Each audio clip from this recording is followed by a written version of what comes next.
Hello there and welcome back to my YouTube channel. My name is Deepa Robbins from DeeZinesByD, and today I'll be sharing with you a Slimline Buttercups card, which basically is a card I made that focuses on coloring your die cut images so that your images stand out just a little bit more.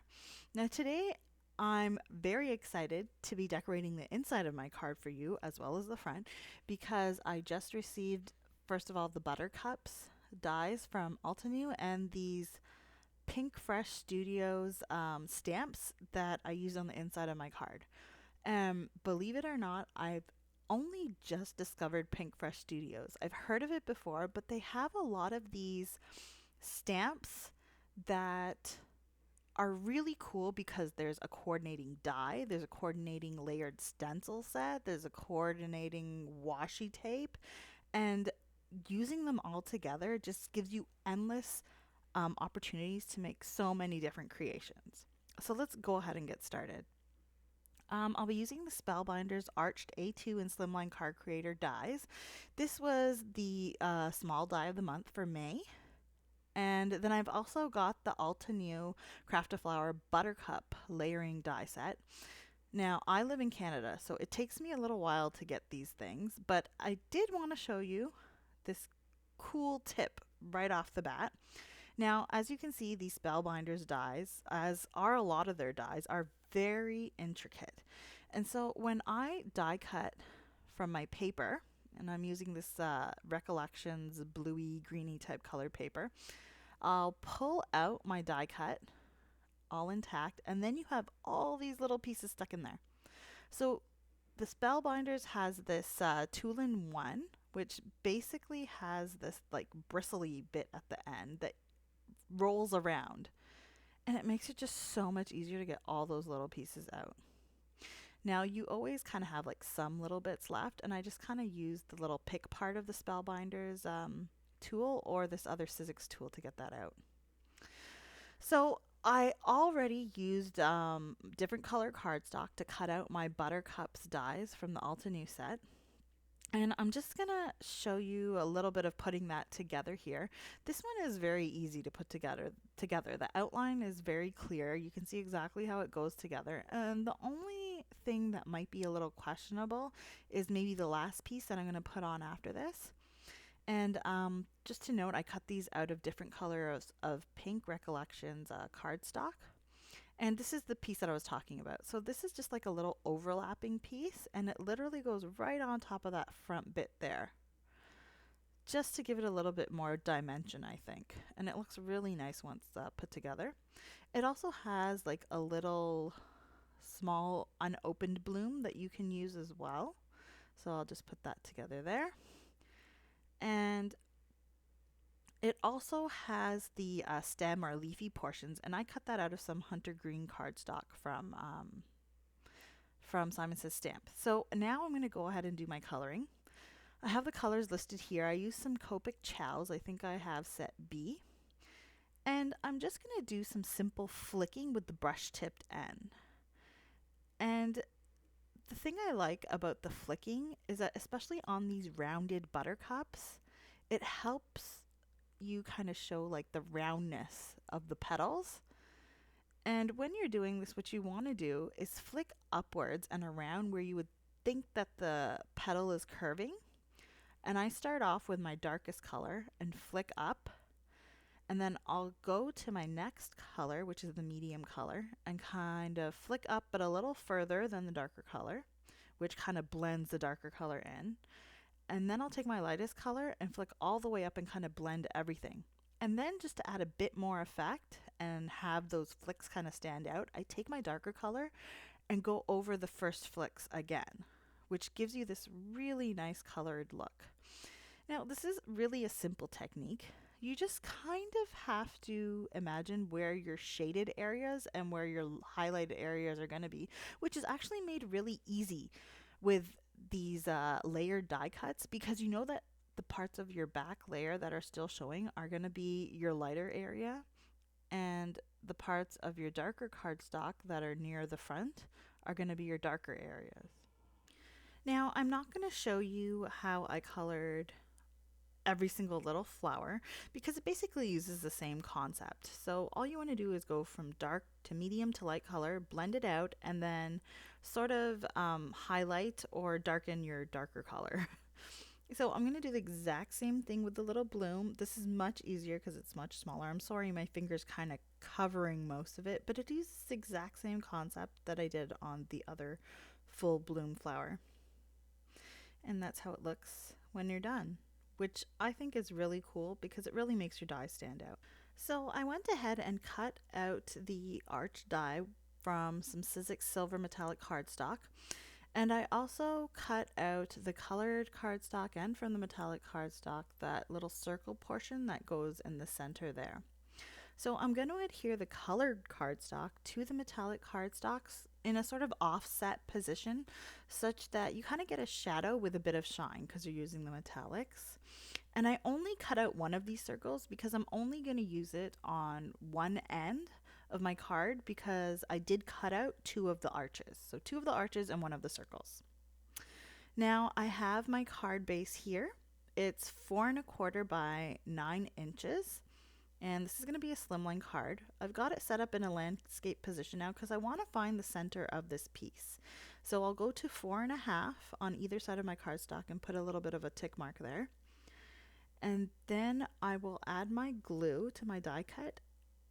And what I'm going to do is line it up with those tick marks in the center such that when I put these arches on either side, they're pretty much centered in the middle of my cardstock.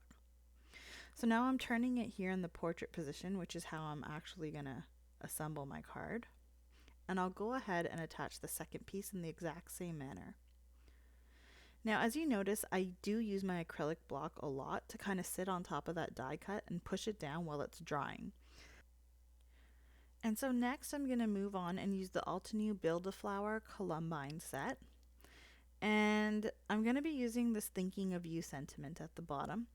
Now I did mention that I cut out the leaves for the Buttercup using this hunter green cardstock, and then I'm again going to use it for the sentiment here, and this kind of ties your sentiment or this piece of cardstock into the rest of your card.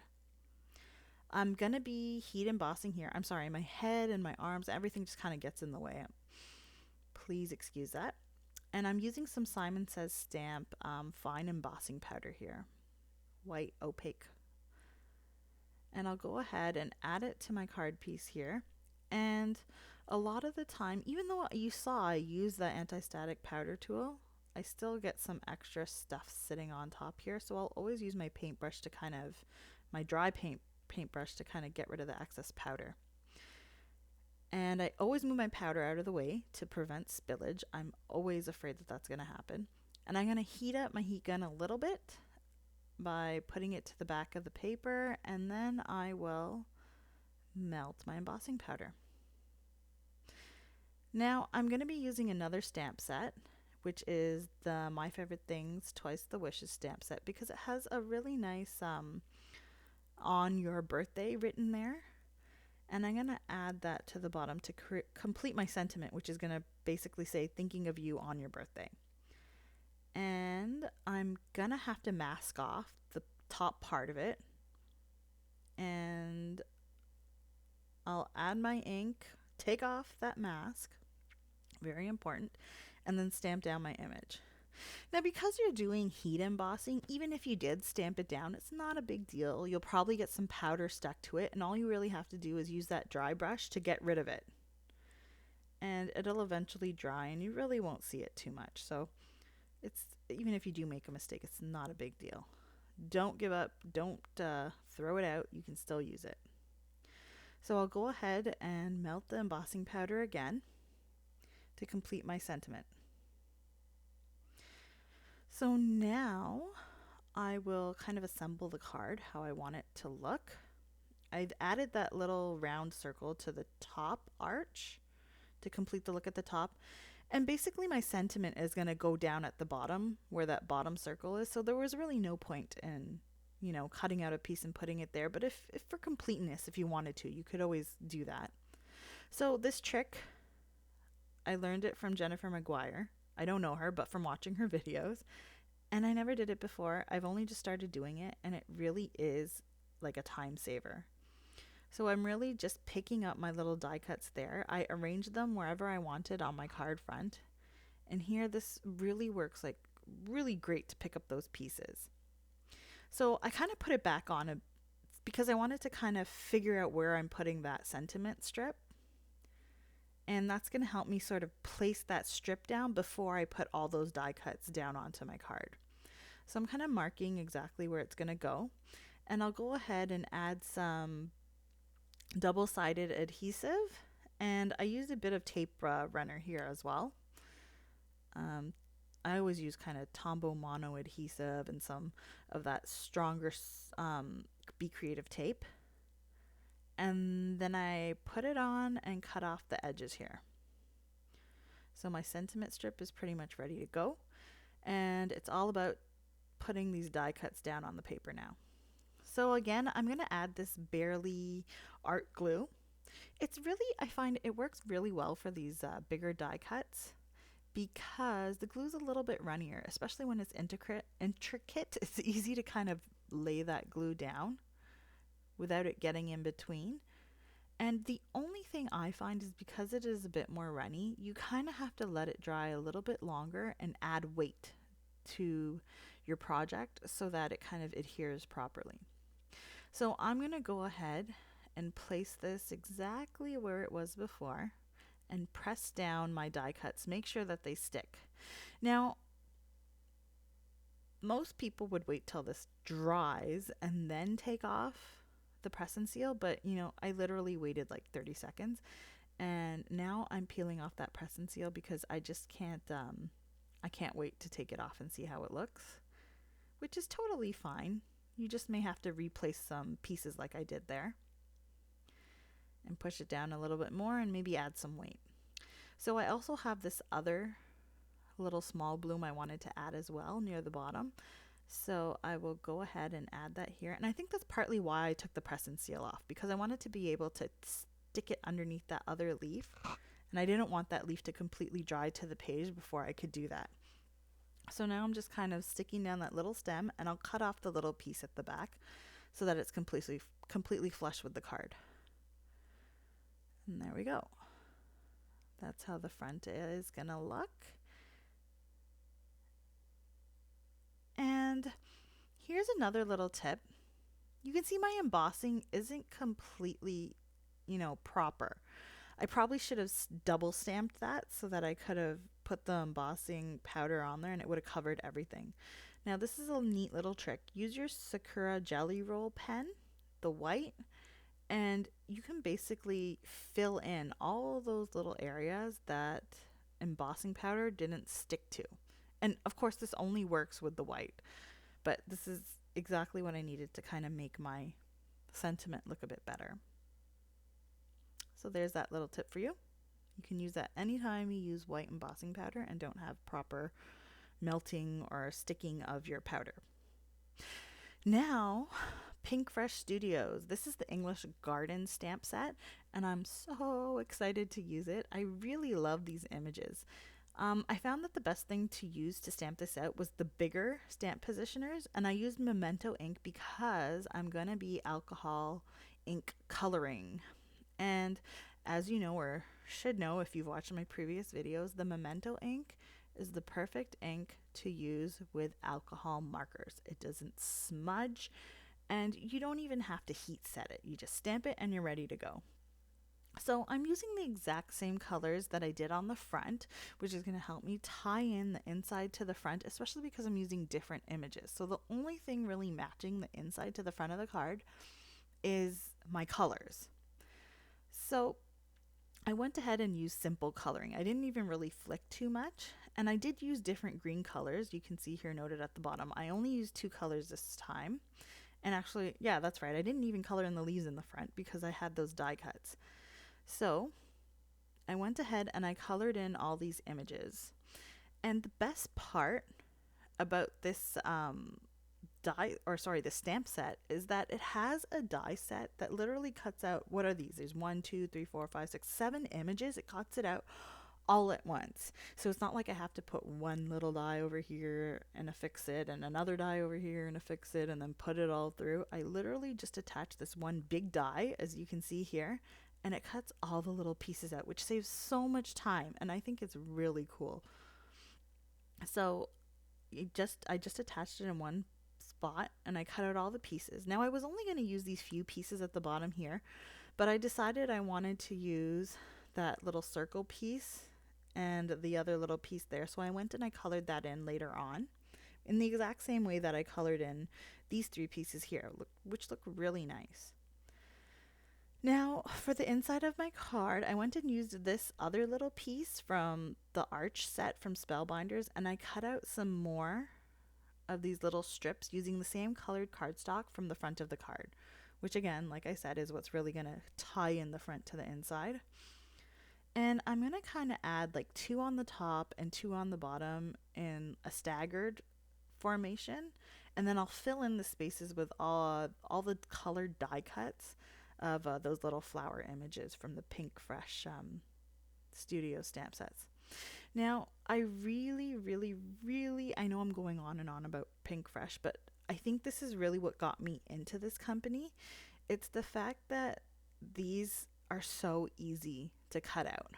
If you didn't even want to color these in, you're not really a Copic colorer, and you maybe want to just, cut something out and use it, you could do that too. They have a washi tape for this English garden set that goes with the die cut. So basically you just take that washi tape, put it on some cardstock, and then cut it out, and you're ready to go with all these die cut pieces. And there are some sets where even if you don't want to get the washi tape because maybe you don't like the colors that are there, you can actually get layering stencils to put on top of these stamps, and then you can use the colors you want. And I'm telling you, this whole layering stencil thing, it's just so much faster and so much easier to get a really nice colored image. So I definitely recommend checking these things out. I bought like 2 of these sets and I'm ready to buy like the whole line. I can't tell you, I'm really like refraining from buying everything right now. So anyways, I went ahead and I also colored that little butterfly, which I think adds a little something to the side there. And now I'm going to adhere that little circle portion. And I thought this was really nice to kind of add. Because this is a slimline card, there's a lot of space on that card to kind of fill up. So I thought this was the perfect opportunity to use this set because I could use all the little elements. So I go ahead and I let that dry, and I picked out the Altenew Beautiful Inside stamp set. I'm going to use the birthday sentiment at the top here. Sorry, at the top there. I use this set a lot for my card insides, and I did just place an order with Simon Says that's going to get me some more inside sentiments because I feel like this is the only set that I use and I need to kind of explore some others. So anyways, I'm going to use some black ink here, and I'm gonna wing it, and I'm just gonna stamp it by hand. Sorry, my head gets in the way here again. And I kind of have to make sure that it lines up on the top. I'm gonna move that ruler out from the bottom, and that kind of, when I move the ruler, I kind of pressed a little too much on the left side. You can see the S is kind of smudged and a little bigger. So again, here's another way to fix that up. I'm using the jelly rolls, and all I did was kind of just, go around the S a little bit to kind of get rid of that smudge so it doesn't look as bad. So now to embellish the front, I'm going to be using some Studio Katia silver foil confetti. Now this is really cool because it's completely flat and it's not like a sequin where it has a little hole in the center. So I really like these little gems. I'm just going to kind of arrange them and attach them, adhere them with that Barely Arts glue again. Now I like to sort of place them where I like, and then I'll put my glue down and then attach them. But it also kind of depends on the time of day or how I'm feeling. Sometimes I'll actually just put my glue down and just pick up whatever and put it down and just hope it looks good. So whichever method works for you, go ahead and do it. But I definitely do recommend using a jewel picker or something of the sort, like this embellishment wand, because it makes it just so much easier to pick up your little pieces of confetti and attach them. So to finish this off, I decided to use the Nuvo Shimmer Pen. Now, if you don't know about shimmer pens, you're really losing out. But these are like the best things ever. You just kind of squeeze, it moves the liquid down to the brush, kind of like a watercolor brush. And it releases this like really shimmery liquid that kind of can go on top of your Copic colored images. And look at that shimmer that you get. I don't know if you can really see, yeah, you can see that sparkle. It's really nice once you finish up your card with it. So that was my final card for you. I really hope that, you get the chance to sort of jazz up your die cuts and color them. Use your Copics. Maybe you can use your watercolors. You can even use just, pencil crayons. Anything works. And I think that it really adds dimension and just a bit more of elegance to your card. It makes your little your focal point stand out on your card much better. But you know what? If you wanted, you could always just go ahead and use the die cut as well. And there's the center of my card again. Once again, go ahead and look at those Pinkfresh Studio items. I guarantee you're going to find something that you like there. So that's pretty much my card. I hope that you like my video and that there was some type of tip or trick or some type of technique that you picked up and that inspired you. If you like my video, go ahead and give it a thumbs up, and also you might want to click on the notification bell, which is going to notify you anytime I post another video. If you get a chance, go ahead and click on my blog link, which is also below. It'll give you a list of all of the supplies that I used and links to where to find them. And if you get a chance, you might want to check out some of my other posts, and I'll also be posting a couple other videos here that you might want to take a look at as well. Anyways, I hope you had a great time watching my video. I hope there was something you liked, and I hope to see you again. Thank you. Bye.